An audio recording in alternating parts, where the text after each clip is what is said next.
Bonjour à chacun, à chacune. Alors, je sais pas, Vincent, tu m'as fait peur au départ. Tu parlais de culte unique. Je me suis dit rencontre unique, mais qu'est-ce qui va se passer? Qu'est-ce qui va nous arriver? Et après, je me suis dit oui, c'est unique parce que chaque présence, dans chaque présence du Seigneur, et en étant nous-mêmes dans la présence du Seigneur, c'est quelque chose d'unique. C'est pas quelque chose qui revient. C'est pas une rengaine, mais voilà, avec la disposition de nos cœurs et avec la générosité de votre présence, ça devient unique. Et c'est unique aussi parce qu'on s'accueille les uns les autres. Et j'en profite encore pour accueillir la famille de Joshua et les membres de la famille qui sont là ce matin parmi nous, ceux qui sont aussi connectés derrière leur écran, que le Seigneur les bénisse.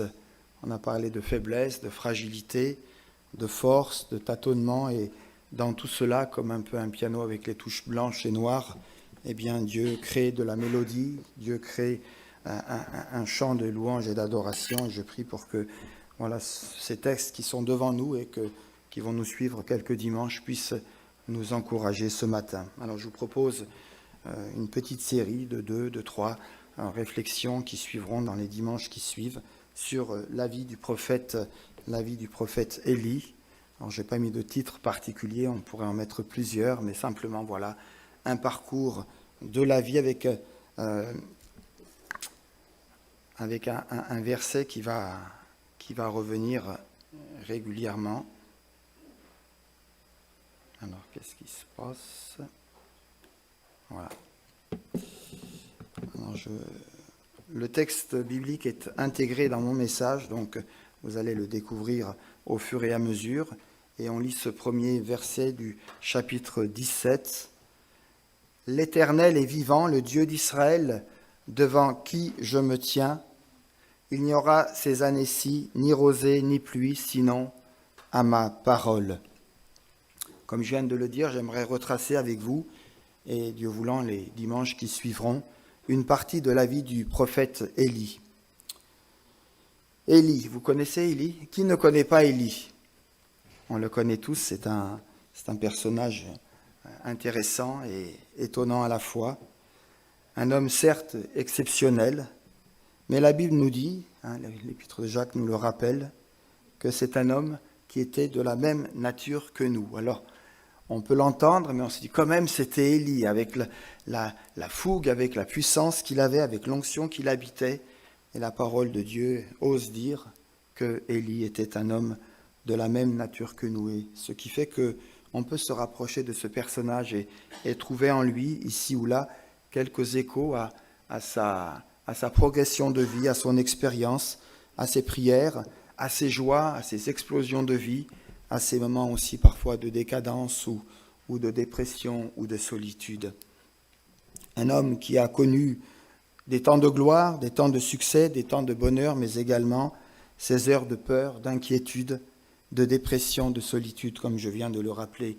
Un homme qui nous surprend quand même par ses exploits et qui nous entraîne quelque part dans le sillage de la foi en notre Dieu, de la foi en ce Dieu de l'éternité. On parle de la création, mais il y a tout ce que nous ne voyons pas, tout ce que nous ignorons et qui existait avant la création.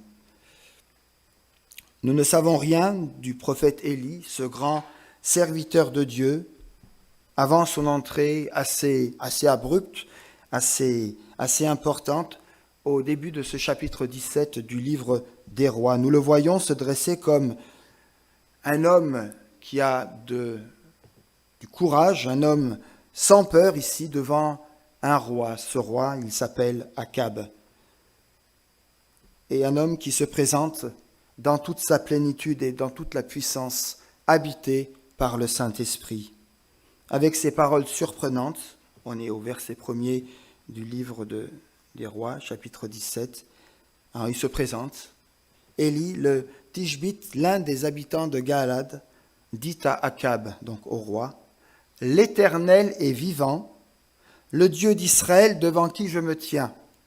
Il n'y aura ces années-ci ni rosée ni pluie, sinon à ma parole. » Je ne sais pas comment vous vous présentez devant vos amis, vos proches, vos collègues de boulot.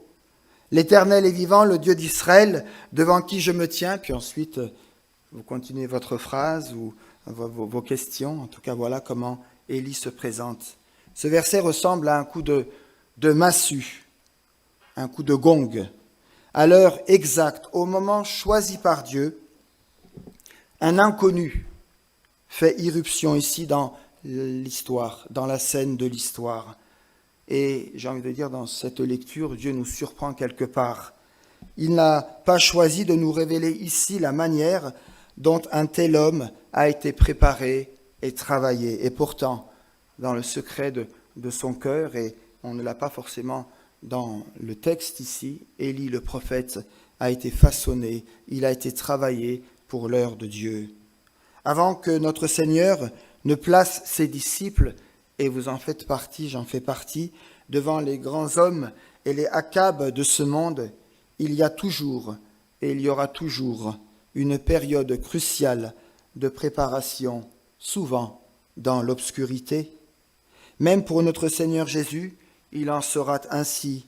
Souvenez-vous, hormis certains incidents qui ne sont pas moindres et qui nous sont relatés au moment de sa naissance et un épisode de sa jeunesse lorsque, à l'âge de 12 ans, on le rencontre au temple de Jérusalem. Nous ne savons strictement rien ou presque rien de ces 30 premières années qui ont façonné la vie de Jésus. Là encore, c'est quelque part un temps de discrétion, un temps de silence, un temps de préparation.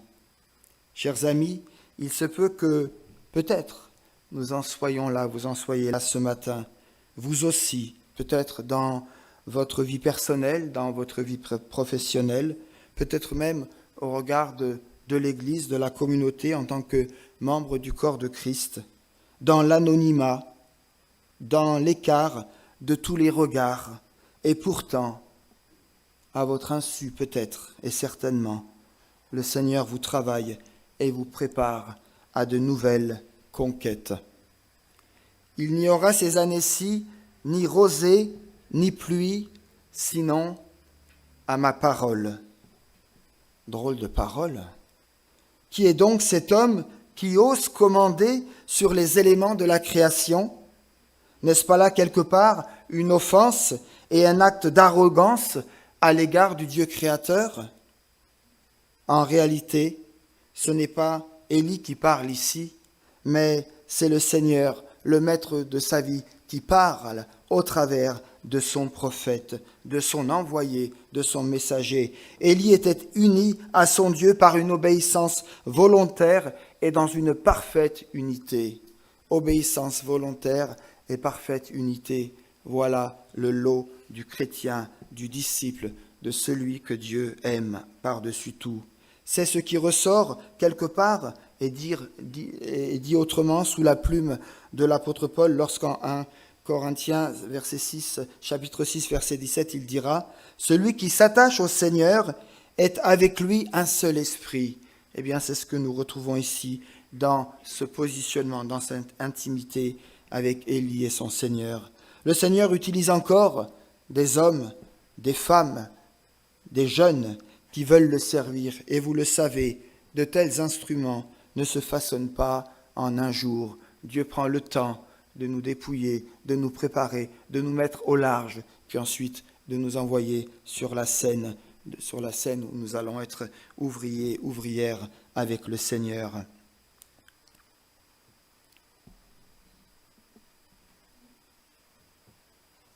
Élie ne craignait pas qu'on lui reproche de porter atteinte au privilège de Dieu ou que quelque part il était en train de toucher à la gloire de Dieu par ses paroles qui peuvent surprendre, car il parlait avec audace, mais aussi avec une grande soumission.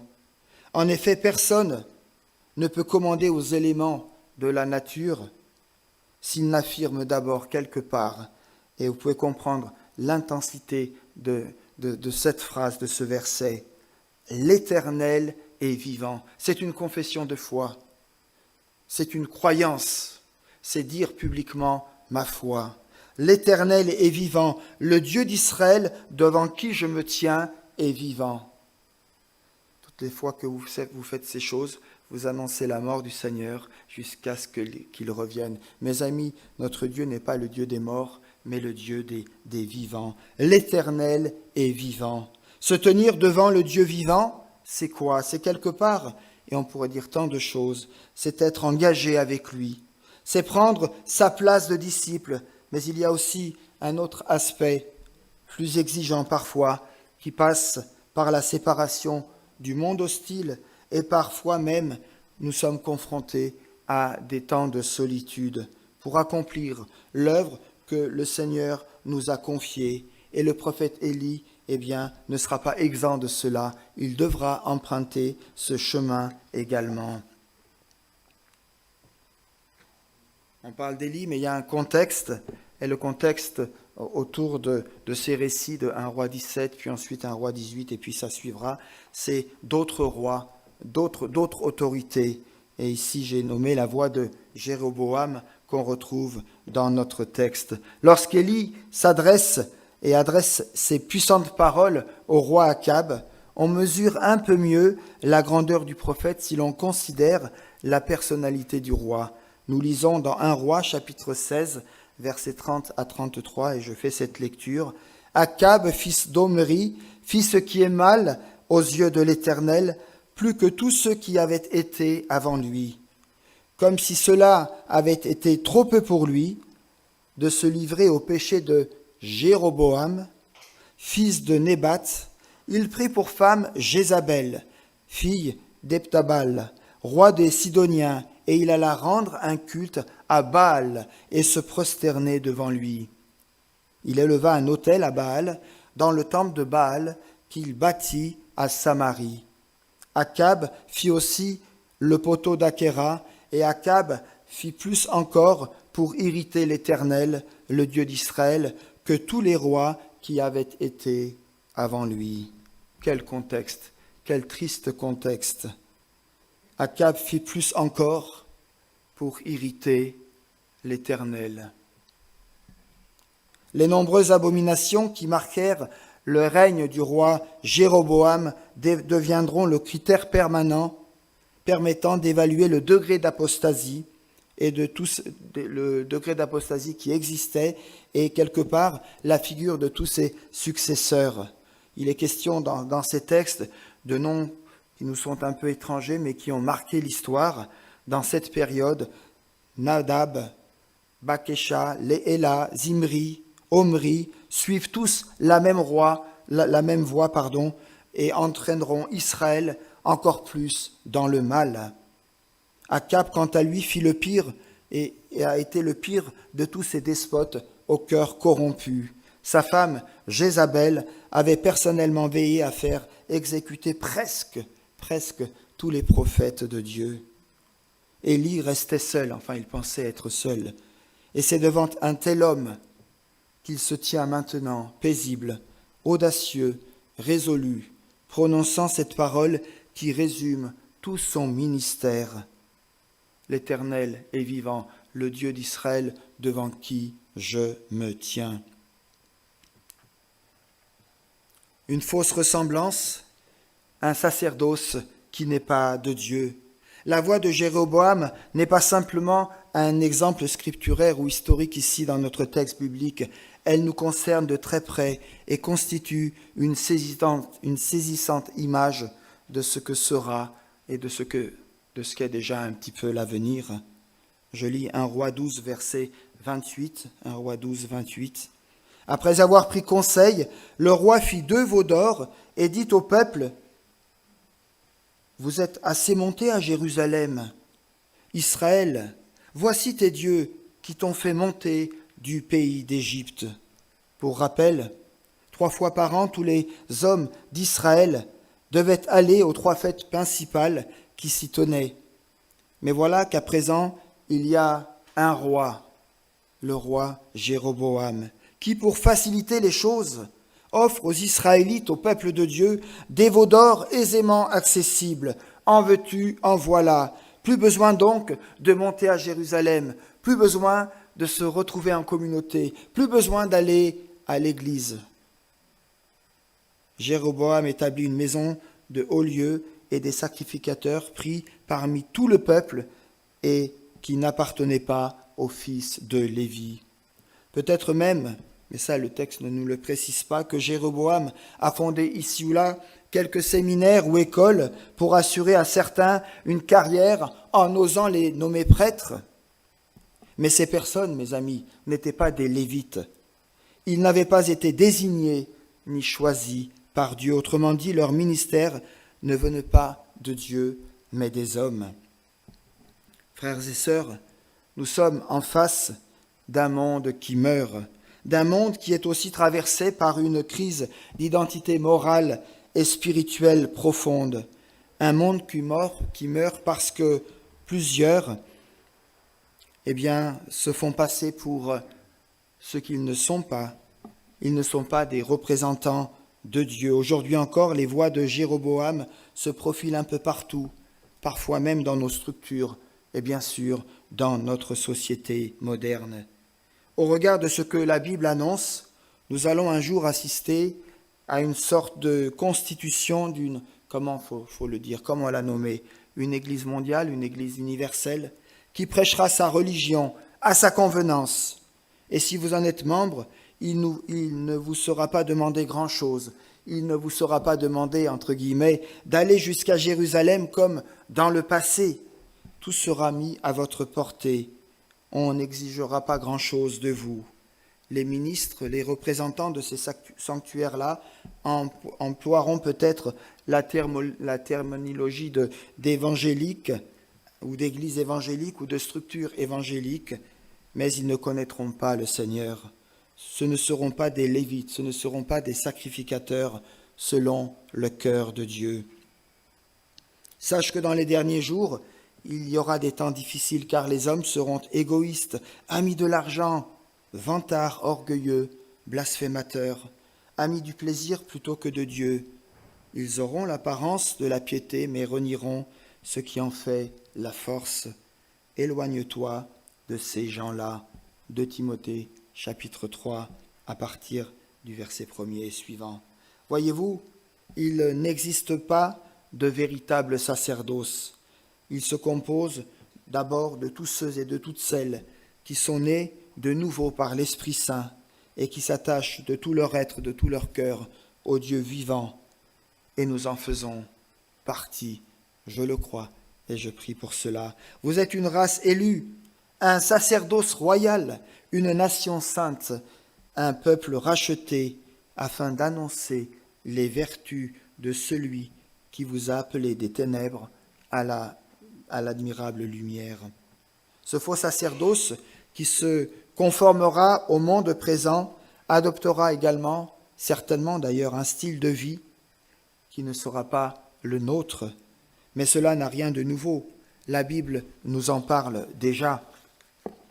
Dans 1 Roi chapitre 12, versets 32 et suivants, voilà ce que nous lisons.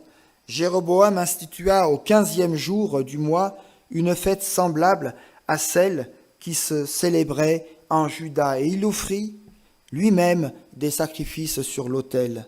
C'est ainsi qu'il agit à Béthel en offrant des sacrifices aux veaux qu'il avait fait fabriquer.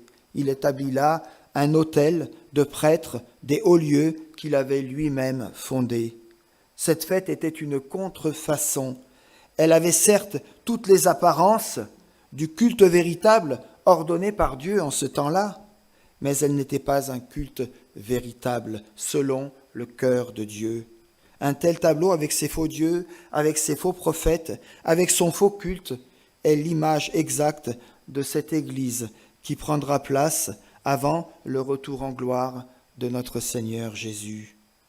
À la fin du Xe siècle, avant Jésus-Christ, l'exemple le plus significatif de la voie de Jéroboam que le monde n'ait certainement jamais connu est certainement, je pense, le règne du roi Akab. Son mariage avec Jézabel illustre l'union de la politique et de la religion. Au cœur même des pratiques religieuses des Sidoniens, il y avait l'idolâtrie, les orgies, les excès de plaisir, de débauche, et j'en passe. C'est dans un contexte semblable que Dieu va susciter un peuple qui se lèvera, comme le prophète Élie, pour proclamer la parole du Seigneur. Et j'espère que, en tant que peuple de Dieu, nous en sommes partie prenante, nous en faisons partie. Soyons, par la grâce de Dieu, disposés à servir notre Dieu avec fidélité et persévérance, en dépit de tout ce qui peut nous troubler aujourd'hui. Et puis il y a la voix de Dieu, la voix du Maître. 1 Roi 17, versets 2 et suivants. La parole de l'Éternel fut adressée à Élie en ces mots. Pars d'ici, dirige-toi vers l'est et cache-toi près du torrent de Kérith qui est en face du Jourdain. Tu boiras l'eau du torrent et j'ai ordonné aux corbeaux de te nourrir là. Si Élie n'avait pas été dans une profonde communion avec le Seigneur, il aurait pu se dire, en entendant ces drôles de paroles, « Voyons, ce n'est pas ainsi que Dieu me parle d'habitude. Je les connais, moi, les ruses de l'ennemi. Je suis capable de démasquer ses stratagèmes. Le diable veut tout simplement ici m'attirer dans le désert pour me détourner du ministère que Dieu m'a confié. Et des corbeaux, ce sont les derniers instruments que Dieu, dans sa sagesse, pourrait choisir pour nourrir et pour honorer un prophète. Ce sont des prédateurs qui se nourrissent d'immondices, des animaux impurs. Non, c'est évident. C'est ici une attaque supplémentaire de Satan qui veut me détruire et m'éloigner de mon objectif. Mais il en sera tout autre, mes amis. En effet, au début du verset suivant, verset 5, on est toujours dans 1 Roi 17, nous lisons « Élie donc, il se leva et alla faire ce que le Seigneur lui avait ordonné. » Mais dites-moi, comment Élie pouvait-il savoir que c'était bien là la voix de Dieu qu'il avait entendue? Pas toujours facile. C'est moi, c'est Dieu, c'est ce que j'entends, c'est un esprit flou, un esprit vague. Il le savait intérieurement car le ton et le caractère de son Dieu lui étaient très familiers. De toute évidence, une telle familiarité et une telle connaissance ne naissent pas en un jour, mais c'est le résultat d'une longue écoute régulière et d'une suite d'actes d'obéissance. Et il en va de chacun d'entre nous. Chers amis, consentirons-nous à courir le risque de croire, parce que c'est un risque, il faut oser, ça se fait pas naturellement, prendre le risque de croire, puis ensuite d'agir selon la parole du Seigneur, selon ses directives qu'il a choisies pour nous, pour vous, pour moi. Est-ce que nous sommes prêts, au-delà de l'entendre, de le mettre en pratique? Que Dieu nous fasse cette grâce aujourd'hui encore, de croire et de faire ce qui le glorifie et qui le glorifiera par-dessus tout. Il est, et je le souhaite pour chacun de nous, le grand réparateur, le grand rédempteur. Il va jusqu'à se servir même parfois de nos erreurs, parce que nous avons essayé de faire au mieux, pour pouvoir changer le mal en bien et pour pouvoir encore mieux nous enseigner, pour que nous apprenions toujours plus à discerner sa voix. Sinon, mes amis, comment appréhenderons-nous à faire ce que Dieu nous demande? Comment pourrions-nous saisir ces paroles du Seigneur qui parfois passent à côté de ce que nous devrions saisir? Comme nous le rappelle Romains 8, 28, nous savons que toute chose coopère au bien de ceux qui aiment Dieu, de ceux qui sont appelés selon son dessein. Pour apprendre à reconnaître la voix du Seigneur, il est indispensable de comprendre ses façons d'agir. Pourquoi Dieu choisirait-il des corbeaux pour nourrir un prophète? Quelle folie! Pourtant, Dieu choisit ce qui est fou aux yeux du monde afin de confondre les sages. Ce dont nous avons besoin aujourd'hui, par-dessus tout, c'est de recevoir cette connaissance, cette sagesse que Dieu veut nous donner si nous marchons avec lui jour après jour, année après année avec lui, 5, 10, 40, 50, année après année. Et cela commence par notre lecture assidue de la parole de Dieu, par cet engagement journalier à méditer et à comprendre ces intentions que l'Esprit Saint veut nous communiquer. Quand le torrent de nos vies s'achève, il partit et agit, alors on est au verset 5, toujours 1 Roi 17, il partit et agit selon la parole de l'Éternel et alla s'établir près du torrent de Kérith qui est en face du Jourdain. Les corbeaux lui apportaient du pain et de la viande le matin et du pain et de la viande le soir. Et il buvait de l'eau du torrent.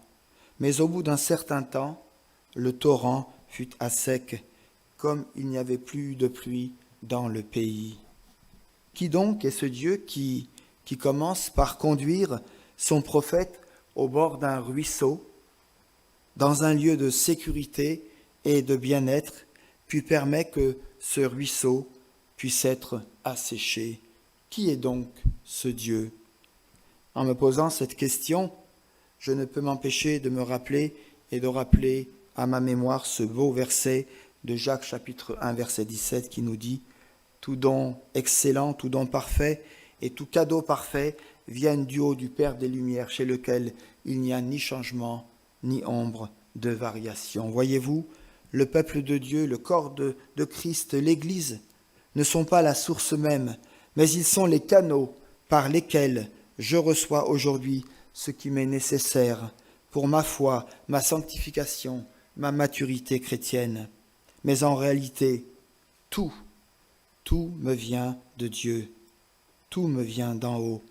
Dieu personnellement pourvoit aux besoins de ses enfants par les moyens qu'il juge bons à tel ou à tel moment, et si le ruisseau, à un moment donné, vient s'assécher, cela ne change pas grand-chose. Dieu vous soutiendra alors d'une autre manière, d'une autre façon. C'est son problème et il s'engage. Il est le même hier, aujourd'hui, éternellement. C'est ici une exhortation, mais aussi un encouragement pour nous tous. N'abaissez pas votre regard sur les torrents qui peuvent un jour s'assécher, mais levez les yeux vers le Père des Lumières. Ne ressemblons pas aux Chaldéens qui vivaient au temps du patriarche Abraham et qui regardaient constamment par leurs yeux à leurs propres ressources. En ce temps-là, il nous est dit que la ville d'Ur en Chaldée où naquit Abraham était située près des rives de l'Euphrate. C'étaient les eaux de ce fleuve qui permettaient à la population entière de pratiquer le commerce et l'agriculture. La vie même en dépendait. Et pourtant, c'est de ce lieu reconnu prospère que Dieu appela Abraham à quitter cette source visible. Et Abraham ne regardera plus à ce fleuve, mais à son Seigneur. Abraham, l'ami de Dieu, s'attachera à la parole qu'il recevra et par la foi, il apprendra à lever les yeux vers la promesse en croyant que le pays vers lequel le Seigneur l'envoyait, serait aussi un pays où Dieu saurait arroser cette terre de ses pluies de la première et de l'arrière-saison. Quelque temps après son départ d'Ur, le cours de l'Euphrate subit des grandes modifications. Le lit du fleuve ne passa plus qu'à une quinzaine de kilomètres environ de la ville. Ce fut la fin d'Ur en Chaldée. Aujourd'hui encore, Dieu nous façonne pour que nous devenions entièrement dépendants de lui. Il doit pour cela parfois nous détacher de ce qui jusqu'à présent peut-être a constitué pour nous une fausse sécurité. Vous savez, ces faux ruisseaux auxquels nous avons si souvent rendu un culte en les considérant comme étant la source de nos vies, de nos réussites, de nos exploits. Tout cela doit être entièrement asséché par la main miséricordieuse et compatissante de notre grand Dieu. C'est à ce prix que nous connaîtrons nous aussi les vraies intentions de Dieu à notre égard, sa conduite bienveillante, mais aussi sa parfaite paix dans notre marche à sa suite. Alors il se leva et s'en alla, nous dit le texte biblique.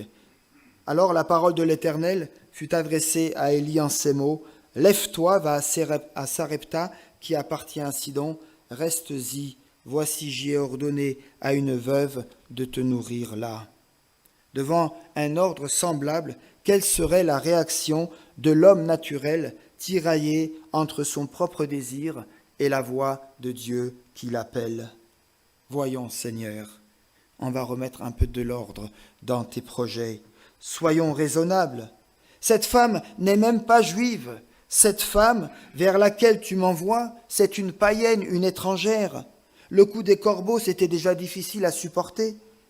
Maintenant, tu m'envoies à Sidon.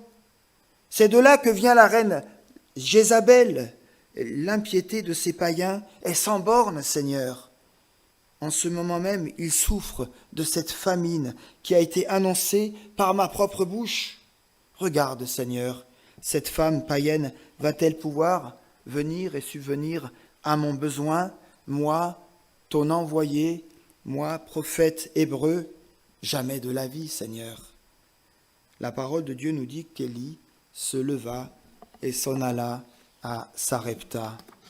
Toutes les fois que je relis ces lignes, je suis à la fois émerveillé et interpellé.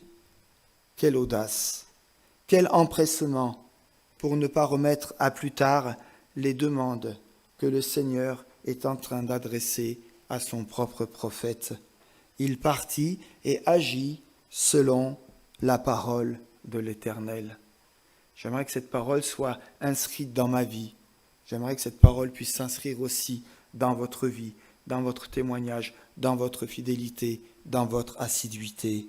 Il partit et agit selon la parole de l'Éternel.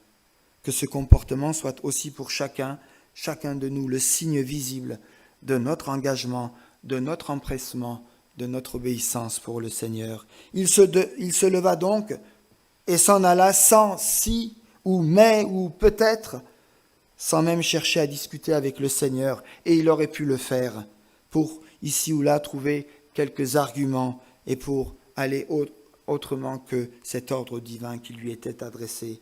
Je le répète, on ne façonne pas un tel homme en un jour. Le processus de formation n'est pas forcément toujours agréable. Et nous le savons bien, en chacun de nous, la vieille nature de notre ego, de notre moi, pourtant crucifié avec Jésus-Christ, cache parfois une partie de nous qui aspire à une sécurité facile. Nous n'avons pas toujours envie d'être totalement débarrassés de nos problèmes qui entretiennent notre égocentrisme et qui alimentent ici ou là parfois encore des désirs charnels qui nous tiraillent encore dans notre propre cœur. Et pourtant, si notre cœur ne subit pas cette intervention chirurgicale de la main du Seigneur, nous ne serons pas en mesure de nous tenir et d'être capables de nous tenir devant les Akab qui se dresseront sur notre chemin, encore moins de nous soumettre pleinement et joyeusement au désir de servir le Seigneur. Frères et sœurs, je terminerai par là, une pareille invitation, et nous sommes invités tous ce matin à entrer dans le projet de Dieu, une pareille intervention n'est jamais indolore. Mais lorsque c'est le Dieu vivant et vrai qui manie le scalpel, soyons-en convaincus, le motif est toujours clair et la victoire sera toujours assurée. Que le Seigneur nous visite ce matin afin que rien ne fasse obstacle à sa gloire, à son amour pour nous et à notre total attachement pour lui, pour le Seigneur. L'Éternel, ton Dieu, circoncira ton cœur et le cœur de ta descendance, pour que tu aimes l'Éternel, ton Dieu, de tout ton cœur, de toute ton âme, afin que tu vives. Deutéronome chapitre 30, verset 6. L'Éternel prendra de nouveau plaisir à te faire du bien, comme il a pris plaisir au temps de tes pères, si tu obéis à la voix de l'Éternel, ton Dieu, en observant ses commandements et ses préceptes écrits dans le livre de la loi, si tu te convertis à l'Éternel de tout ton cœur et de toute ton âme. Que cette belle promesse vous accompagne tout au long de votre marche avec le Seigneur et vous rende fort dans la foi pour affronter les défis de chaque jour. Que Dieu vous bénisse, que Dieu nous bénisse ensemble et nous abreuve au torrent de son amour, au torrent de ses délices et de ses multiples ressources qui sont et qui demeurent intarissables. Amen. Voilà, je vous